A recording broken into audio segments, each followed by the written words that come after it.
The Podcasting Dead is available on iTunes, Spotify, YouTube, and SoundCloud. Make sure to subscribe for more podcasts. And while you're at it, drop us a like. If you want to help support the channel and have access to extra content, secret contests, and more, make sure to search for us on Patreon. Patreon.com/thepodcastingdead. How about that? 2 Walking Dead podcasts, 2 days in a row. It's a Christmas miracle. It really is. I'm Justin. I'm JP. And we're the Podcasting Dead. If you like Walking Dead content, as the man before us said, consider checking our channel and maybe give us a little subscribe. Just a little teeny tiny little subscribe. Good advice. Nothing else, a little like would help. Yeah. But today we're going to talk about The Walking Dead Deluxe Issue 5, live and in color.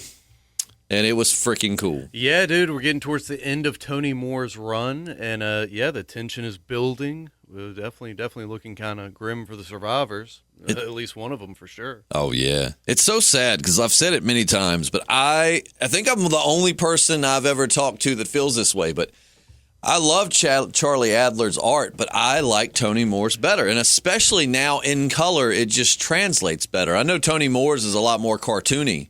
But I dig it. It's just, I feel like there's more detail in Tony Moore's art, whereas Charlie Adler's is a little more simplistic, which definitely fits with what Robert Kirkman was going for The Walking Dead, especially with the black and white. But who knows, man? Seeing Charlie Adler's art in color, I'm really excited to see how that's going to translate. Oh, yeah, man. I'm so stoked for issue 7. I'm stoked for the next issue. The next issue is pretty penultimate. Yeah. If I may use that word. Penultimate. Yeah, I think that's a word. It is a word. I don't know exactly what it means. If I'm using it correctly, I hope. But no, dude, this one was really good. Really good. We're seeing tension kind of building within the camp, and definitely tension between Shane and Rick.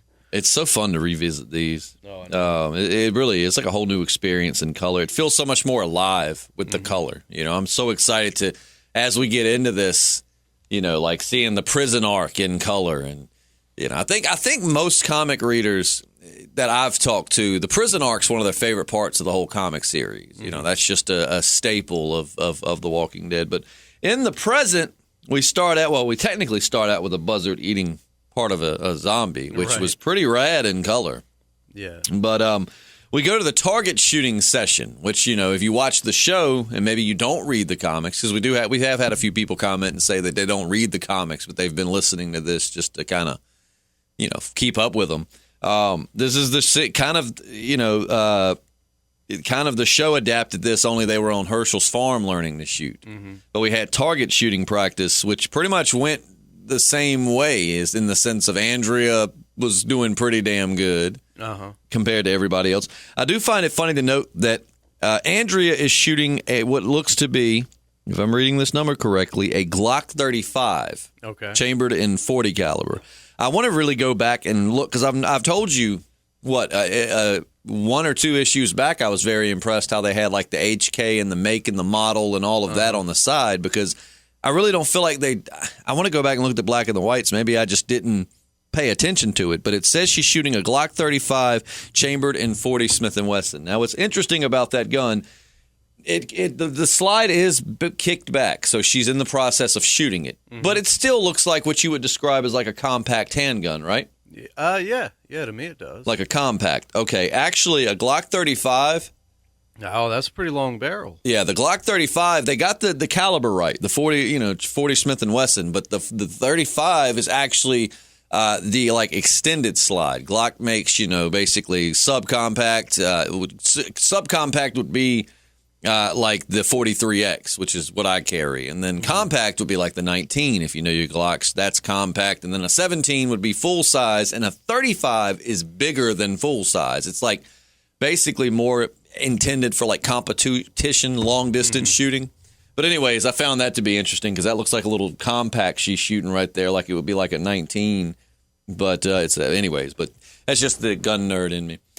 But anyways, they're shooting, and of course they're praising Andrea. Sadly, there's no sex scene between Andrea and Shane after the target shooting session in the comic like it was in the show. Yeah, that's unfortunate.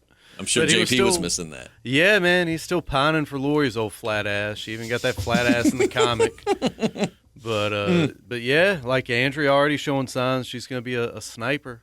Yeah, absolutely. And we see this goes to the show too, but we see, the Lori and Rick tension because Rick wants Carl to carry a gun, and Lori says absolutely not. Which in the show, I don't think Carl got to carry the gun right after target shooting. I don't think it was until Rick had that talk with him and was like, I want you to. When Shane had brought him the gun that Carl had, and Rick's like, I want you to keep this. No more kids stuff. Blah blah blah.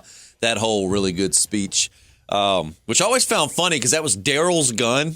That Carl stole out of his motorcycle saddle. Oh, yeah. And then once Shane gives it to Rick, Rick's like, I want you to keep this. It'd be funny if Daryl was like, what the shit? Yeah. Hell no, that's mine. God, I totally forgot about that. But so Carl's going to carry a gun. Lori's not happy about it. But, of course, Rick's adamant about, look, if he takes it out of the holster when there's no zombies around, he loses it forever. But, he's got a good point. And what's great about that is, as a parent, I can see both sides of that. Like, from Rick's point of view, look, I don't want my kid out, get cornered by a zombie and have no way to defend himself. But from the parent's perspective, you're like, this is a little child. I mean, a little child running around with a gun unsupervised is never a good idea. Yeah, if he takes it out that holster, it might be the last time. Yeah. Blow his head off. Which is funny because we'll get to it in a little bit, but Carl actually shows he learned a little bit from target training. Yep. But so, kind of that. And I do notice as we on the page here, Glenn and Andrea, terrible trigger discipline. Oh, yeah. I mean, I think that, realistically the guns are pointed towards where the targets were. But even still, just the way I was trained with firearms, if you're not aiming down range about to shoot, if you're in a resting position, especially like they got their heads turned around the other way looking at Shane, your finger comes off the trigger. It's just that simple. If you're not shooting, your finger should not be on the trigger. Get the booger hook off the trigger if you don't want accidents. But then we come back and Alan's chilling up on the RV with his rifle, taking the Dale role from the show. I guess Dale in the comics was kind of a mixture of Alan and Dale. But I do like where his wife is talking, because Dale's living in the RV with Andrea and her sister. She's looking at him, look at him going on in front of everyone and God. Yeah. It's unchristian. Then Lori hits her with the sash train, and it's like, so is judging people, right? Yeah. And she's like, humph. And just, I don't like her at all. Oh, God. I don't like her at all. Donna, right? Yeah. That's how little I like her. I can't even hardly remember her name. I like Alan. Yeah, Alan's all right. But yeah, Donna was such a CUNT, they wouldn't even consider putting her on the TV show. No, she was a total twat muffin. Yeah. But then they go out chopping wood, and I'm going to see if you've... All right. So there's a scene in this. They're chopping wood, and they're talking, and, Dale's explaining, like, man, and I like Rick and Shane's perspective, or mostly Rick's, but he's like, man, you ain't got to explain anything to us. That's your business, But, basically...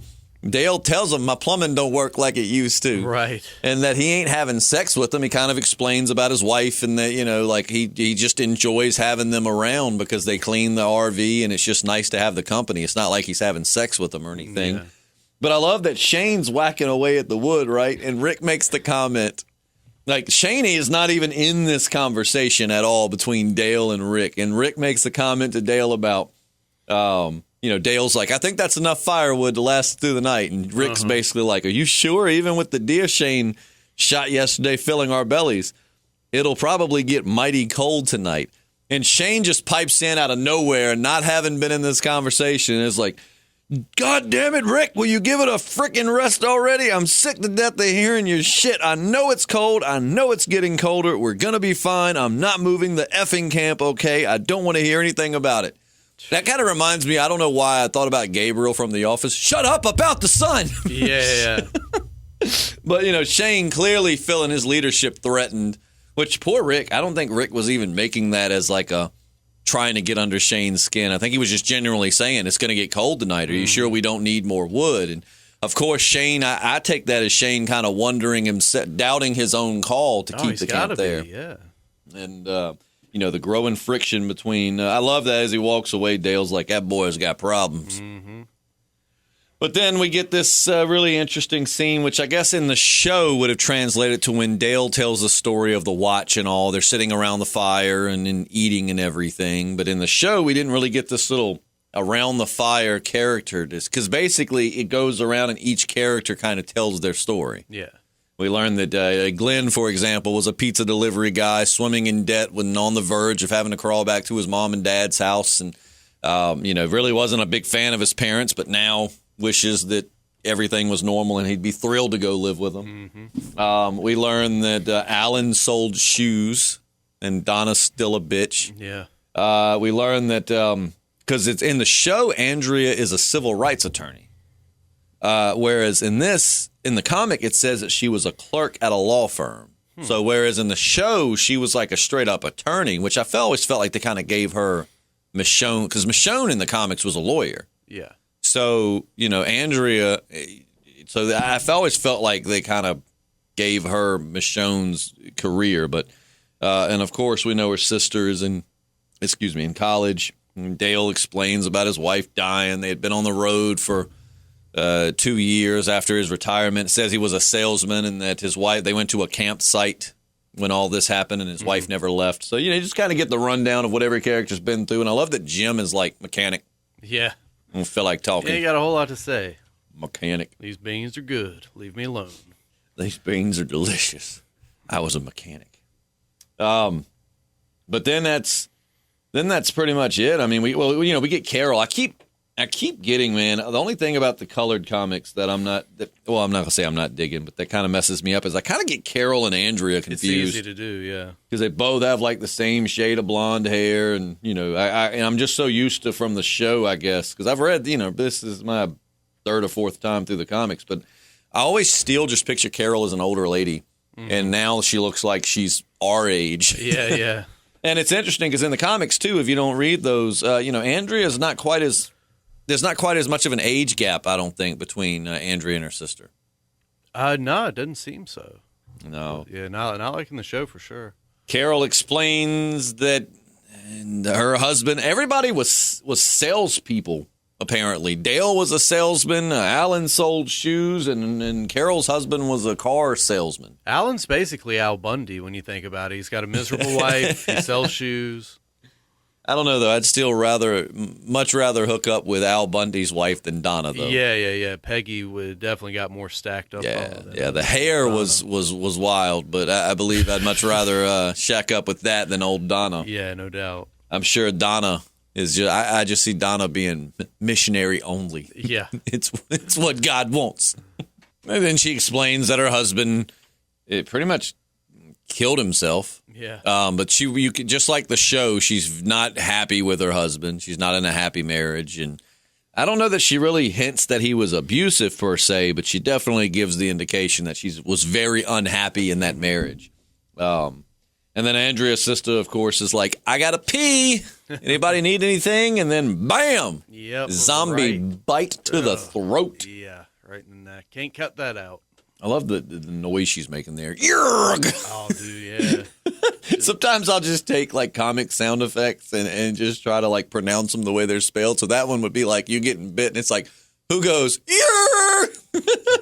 Oh, my God. But she gets bit, and, just like the comics, no, Amy! Bam, bam! Everybody's shooting, and, it basically plays out very similar to the show, except for Rick and Glenn and Daryl's not even in the comics. But there was no group that went back to Atlanta, so they were already there, whereas opposed to the show, they came back and kind of saved the day.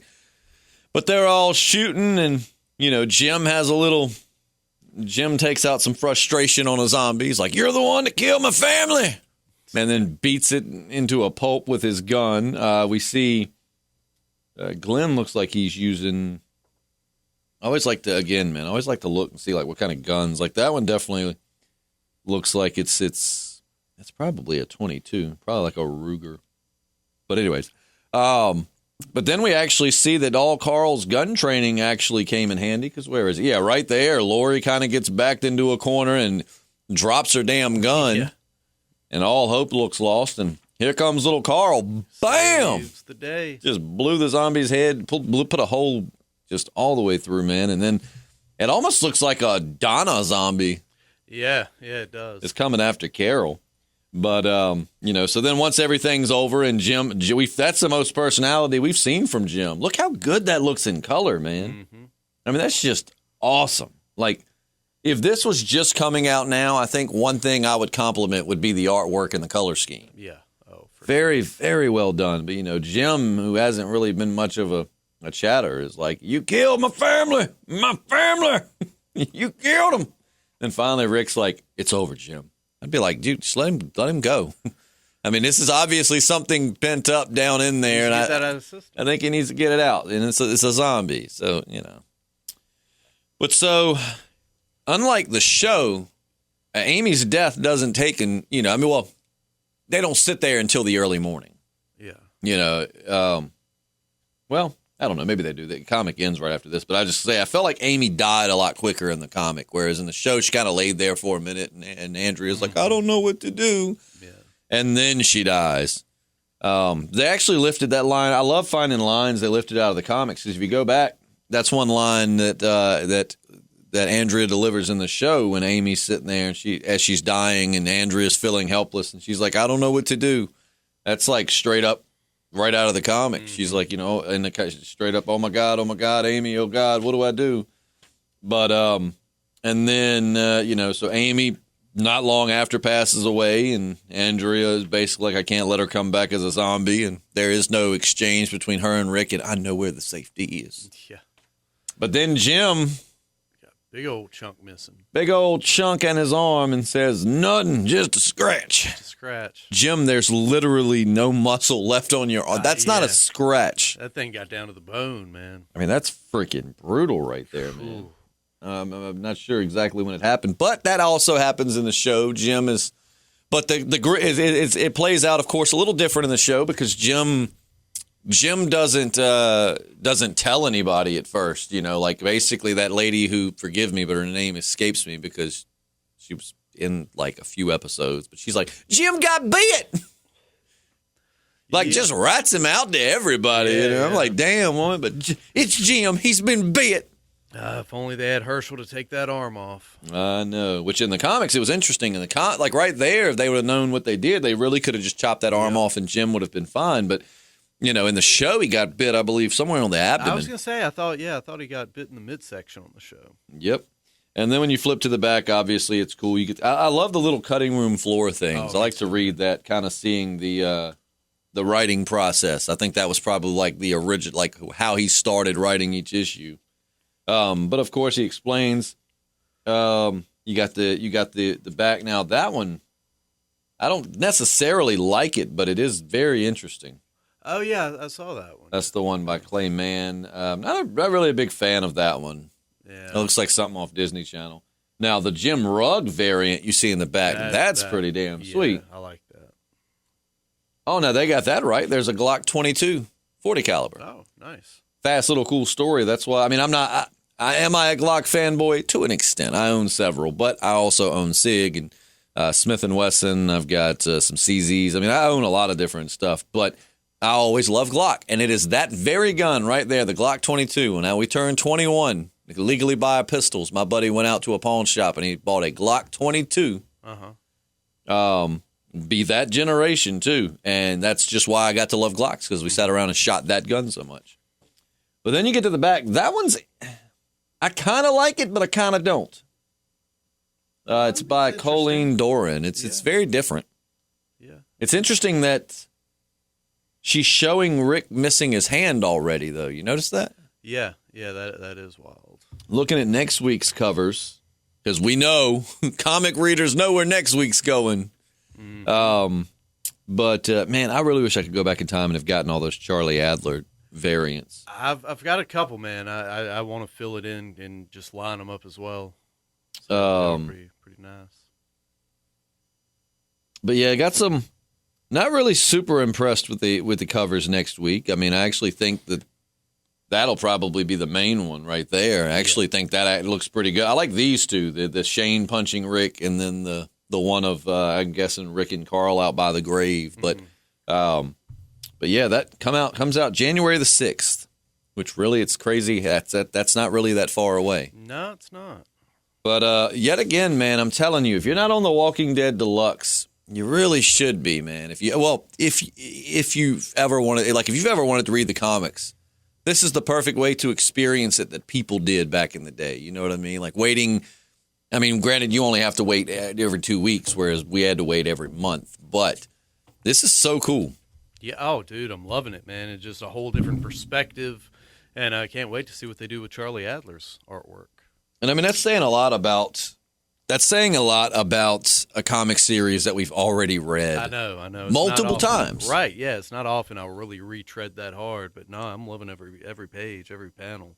It's weird because I know exactly what's going to happen, but it still does feel brand new and fresh because the color. I mean, I really just can't express. Like we were kind of wondering in the beginning, you know, is this just kind of a cash grab? Which I'm sure in a way it still kind of is. They're like, we can make money off something we already have. But with that said, cash grab or not, is it worth your cash? I say absolutely. Yeah, dude. I mean, you know, for sure, Image, like every other publisher right now, is hurting something awful. But Image is good about, you know, doing stuff to bring in some revenue. But at the same time, it's really, really good fan service. I mean, that's basically what Negan Lives was. You know, it's like, hey, we're struggling right now, and Robert Kirkman was just like, well, let me, you know, give them a fresh new Negan story, and everybody wins. Yeah, which didn't he donate like proceeds of that to like small comic shops? Didn't somehow that, or no, wasn't it free to comic shops? Yeah, it was free to comic shops. So like little local comic shops didn't have to pay anything and got to keep the profit off of that. Yeah, it was just to help the community.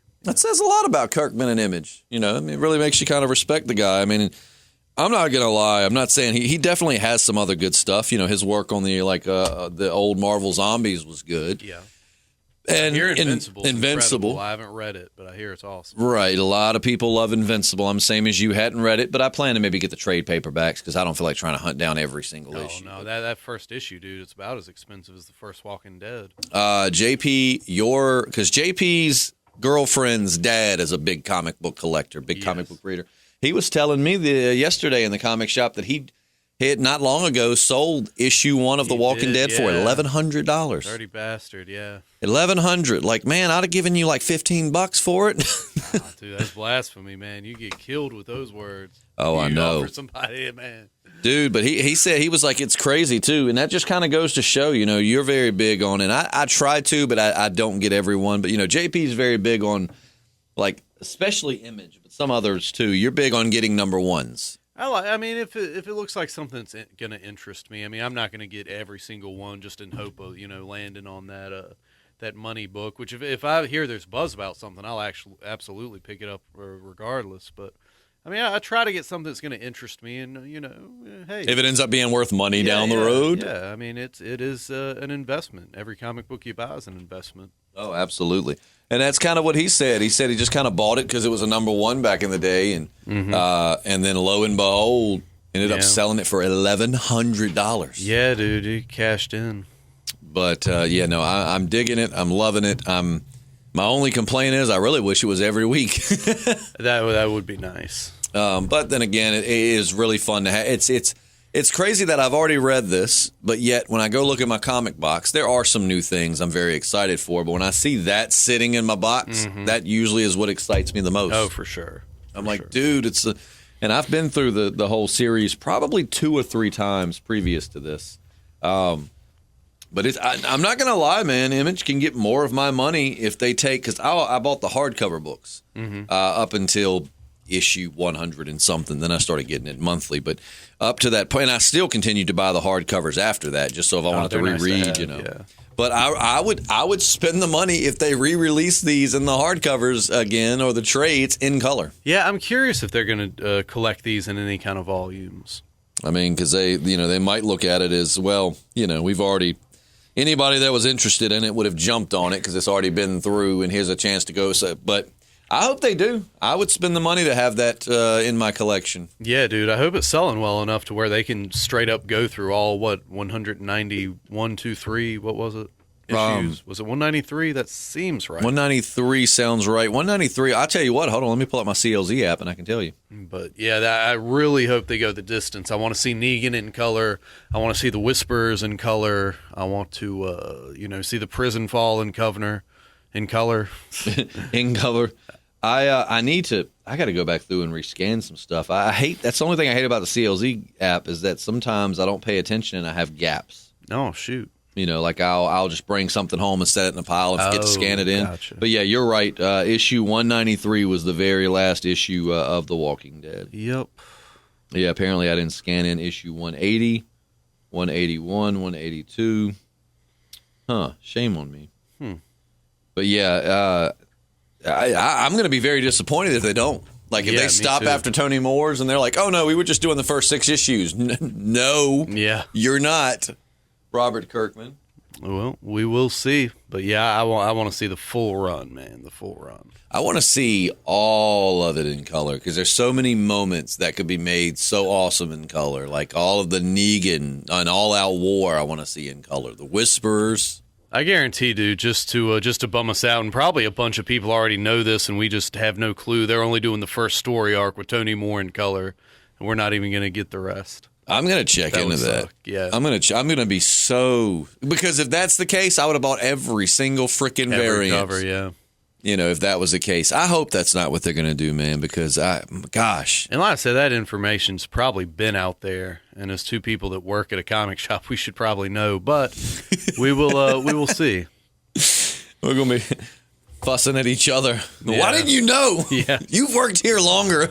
Oh, man. But it is. It's really good. And like I said, I really, honestly, of everything, as at the moment, and it could change, but I just want to see the prison arc in color so much. I do, too. I want to see the gritty prison, the grays, and just it was so. If not, then I'm going to. No, I'm not. I was going to say, I'm going to sit down and go back through and color all my old issues. I would be interested to flip through that, see how your color, see if you can stay between the lines. Only thing I'm going to do, though, is I'm only going to use like 80s bright, loud colors. I think, dude, we haven't even, have you heard about the, what was it, the something blood? It came out for Emmett. Hold your horses. This is a little bonus content. I'm going to the Key Collector app. I know what you're talking about. Yep. I don't know anything about the plot. Oh, do you have a copy? No, I want to get down to the big comic shop about an hour down the road sometime this week to see if they. I won't spoil it for you then. Let's see. Where's this week's keys? Like I said, if you don't have Key Collector app and you're interested in getting in the comic book game, it's super helpful. Until it's not. They have all these different categories. Oh, there it is. Keys this week. Solid Blood number 17. I know it's a cameo appearance of Michonne. I did read that, and it says unsolicited issue surprise shipped to comic shops without explanation of plot or continuation of series. The book is from an alternate dimension, having previously published 16 issues before the 17th went on sale in our dimension. It appears as if it will continue with issue number 18. Wow. So, yeah, and Robert Kirkman writes it, and, I'm very, very interested. Ryan Otley, I don't know who that is. He's the artist, but I read it yesterday. So they got one in? Yes. Was it like a one shot per thing, or? No. I'm just wondering how hard I got to look for this thing. Pretty hard, I'll tell you that. Yeah. But no, it was awesome. It was. I mean, the comic itself was mediocre, but it was really dope to see that cameo. No, Michonne. Yeah, it was cool. But nonetheless, I think that's going to wrap it up. But if you're not reading Walking Dead Deluxe, you should definitely jump on it. If they're going to continue the series for the long haul, once they start putting out trades, which I can't imagine they wouldn't do, you should definitely grab them, man. This is the most fun I have ever had rereading anything. Yeah. Oh, I believe it. So, yeah, we'll be back. We'll be back on Patreon. If you're a patron listener, we will be back.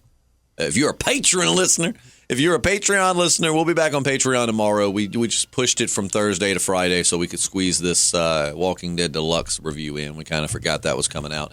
And if you like Walking Dead content, check out our channel. We just yesterday did updates on the Rick movie, on the episode analysis of the bonus episodes, and talked a little bit about Jeffrey Dean Morgan and his wife playing in the Here's Negan. So there's that, and then we do Walking Dead What If. So lots of fun content, especially for Walking Dead fans. Yep. And we'll see you soon. I'm Justin. I'm JP. And we're the Podcasting Dead. Check us out on Patreon.